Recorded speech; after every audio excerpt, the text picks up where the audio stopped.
Nilapitan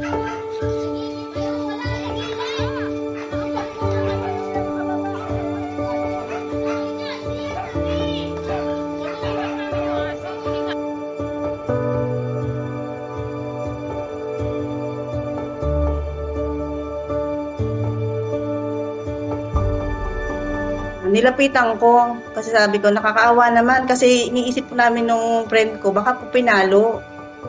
Naghahanap po kami ng bakas sa katawan niya kung pinalo or kung anong ginawa po nung tao. Ngayon wala naman po.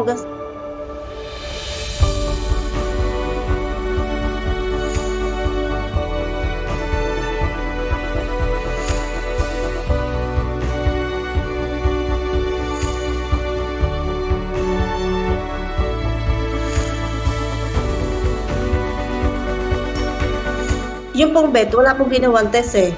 Binasihan niya po dun sa galaw. Ang sabi po ng vet is, ano daw, yung tingin daw niya is rabies yung at nung aso. Kaya di daw patulugin na lang daw po si Buddy para daw po hindi maghirap.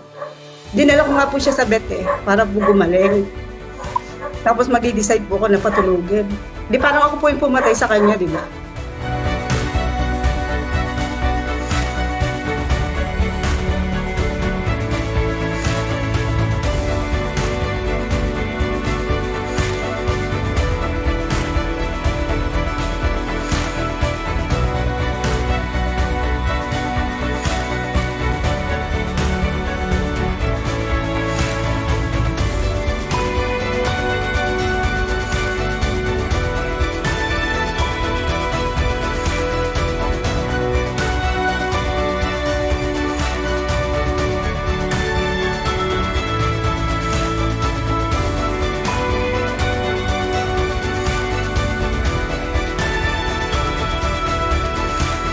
Isip ko po, paano po kung pumayag ako?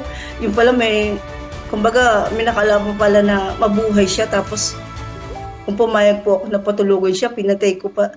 Parang ako yung pumatay. Tapos yung pala, mahaba pa pala yung buhay niya.